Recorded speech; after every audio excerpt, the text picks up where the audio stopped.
আসসালামু আলাইকুম। Botanic haven চ্যানেলে সবাইকে স্বাগতম।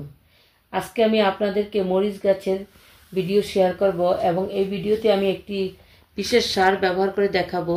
এই সারগুলি যদি আপনারা নিয়মিত ব্যবহার করেন, আপনার মরিচ গাছে প্রচুর পরিমাণে মরিচ হবে এবং মরিচ গাছ কখনো পাতা কুঁকড়াবে না। ছোট মরিচ গাছেও প্রচুর মরিচ হবে। তো আপনারা সবাই আশা করি ভিডিওটি মনোযোগ দিয়ে দেখবেন।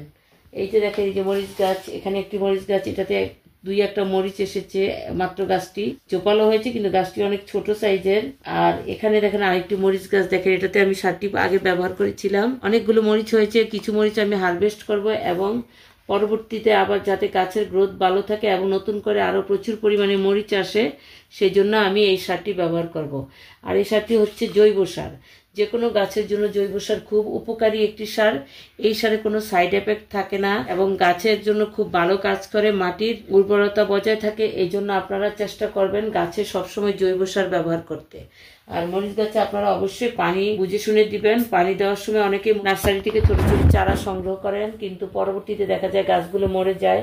তো আপনারা সেক্ষেত্রে মরিচ গাছে পানি দেওয়ার জন্য খুবই সতর্কতা অবলম্বন করবেন। নিয়ম করে পানি দিবেন, গাছের গোড়ায় যেন কোনো অবস্থাতেই পানি জমে না থাকে। আমি নার্সারি থেকে এই ছোট চারাগুলো সংগ্রহ করেছিলাম, পরবর্তীতে আমি গাছগুলো গ্রো ব্যাগেই দেই, কারণ দেখা গেছে গ্রো ব্যাগে পানি জমে থাকে না এবং গাছগুলো ভালো থাকে। এই জন্য আমি ইদানিংকালে অনেক গাছই আমি গ্রো ব্যাগে দেওয়া শুরু করেছি। তো এই যে দেখেন, এই গাছটিও বড় হয়েছে কিন্তু এটাতে তেমন মরিচ আসেনি, মাত্র শুরু হয়েছে দুই তিনটা। আর এখানে দেখেন মরিচগুলো অনেকটা লাল হয়ে গেছে। তো আজকে কিছু মরিচ আমি প্রথমে হারভেস্ট করে নিচ্ছি, তারপর আমি সারটি আপনাদেরকে দেখাবো। আর আপনারা অবশ্যই আপনাদের গাছে যখন মরিচ হবে আপনারা সময় মতো হারভেস্ট করে নেবেন। আমার এখানে কিছু মরিচ লাল হয়ে গেছে, আপনারা লাল হওয়ার অপেক্ষা করবেন না, এতে কিন্তু গাছের ফলন কমে যাবে।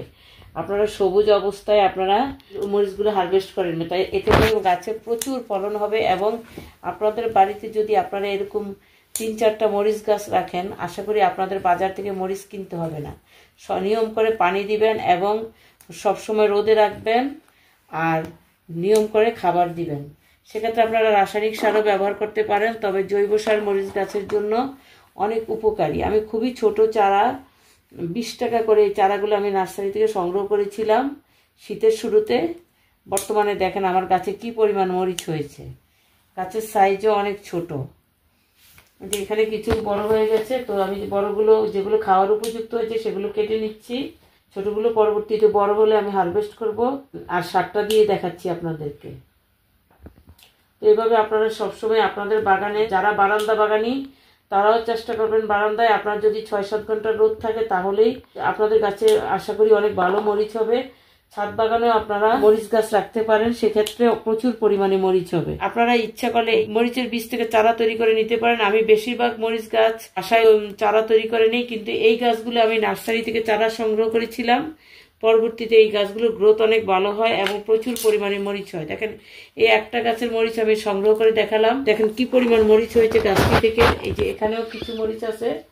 তো আপনারা এভাবে গাছ থেকে মরিচগুলো সময় মতো সংগ্রহ করে নেবেন। আর অবশ্যই ছোট অবস্থায় গাছের পাতায় পিঞ্চিং করে দিবেন, তাহলে গাছটা জোপালো হবে।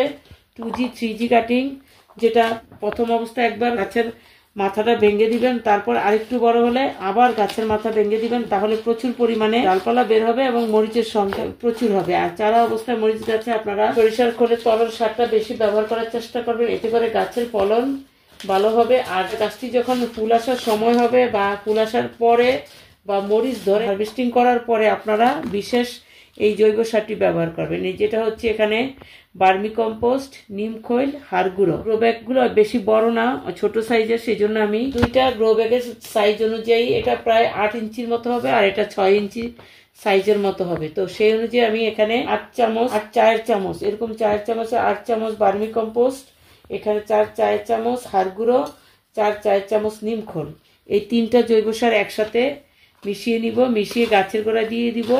এই সারটা যদি আপনারা অন্য কোনো সার না দিয়ে এই সারটা যদি নিয়মিত গাছের গোড়ায় দেন, সেক্ষেত্রে আপনার গাছে প্রচুর মরিচ হবে। এই সারটি আপনি যদি নিয়মিত ব্যবহার করেন তাহলে গাছের মাটি ভালো থাকবে, মাটিতে কোনো পোকামাকড় হবে না এবং গাছের গ্রোথও ভালো হবে, গাছের নাইট্রোজেনের অভাব পূরণ হবে এবং গাছে প্রচুর মরিচ হবে। যে আমি এখানে সারটি দিয়ে দিচ্ছি। এভাবে বিভিন্ন ধরনের আমি সার দেই। চারা অবস্থায় আমি সরিষার খোলের তরল সার দেই, কিন্তু যখন গাছে মরিচ আসা শুরু হয় বা আমি মরিচ হারভেস্ট করে ফেলি, সেই ক্ষেত্রে আমি এই জৈব সারটা নিয়ম করে মাসে আপনারা যদি শুধু এই সারটা দেন তাহলে মাসে 2 থেকে 3 বার দিবেন। আর যদি তার সাথে আপনারা কলার খোসা তরল সার বা অন্যান্য সার ব্যবহার করেন, সেক্ষেত্রে আপনারা এটা মাসে 1 বার দিলেও চলবে। যে দেখেন এখানে তো যেহেতু মরিচটা এখনো ভালোভাবে আসে না, 2-1টা ফুল এসেছে, সেই জন্য এখানে আমি সারটা দিয়ে দিব এবং পরবর্তীতে প্রয়োজনে আমি এখানে অন্য সারও ব্যবহার করব। আবারও বলছি, যদি আপনারা এই সারটাই শুধু ব্যবহার করেন সেক্ষেত্রে আপনারা মাসে 3 বার ব্যবহার করবেন, তাহলে প্রচুর মরিচ পাবেন। আর যদি আপনারা অন্যান্য সার ব্যবহার করেন সেক্ষেত্রে মাসে 1 বার ব্যবহার করলেও চলবে। এই 3টা জৈব সারই যদি একটু কম বেশি হয় কোনো সমস্যা নাই, আপনাদের গাছের কোনো ক্ষতি হবে না। কারণ রাসায়নিক সার ব্যবহার করার সময় সতর্কতার সাথে করতে হয়, কিন্তু জৈব সার ব্যবহার করতে গেলে কোনো সতর্কতার প্রয়োজন হয় না। দেখেন কি সুন্দর মাটির সাথে পানিটার সাথে সাথে শুষে নিয়েছে। কারণ মরিচ গাছের গোড়ায় যদি পানি জমে থাকে সেক্ষেত্রে মরিচ গাছের অনেক ক্ষতি হয়। এই জন্য আমি কিছু গাছ আছে মরিচ, টমেটো, ইদানিং আমি গোলাপের গাছও গ্রো ব্যাগে দিই। গ্রো ব্যাগের গাছগুলো অনেক ভালো হয়, এই পানি জমে থাকে না।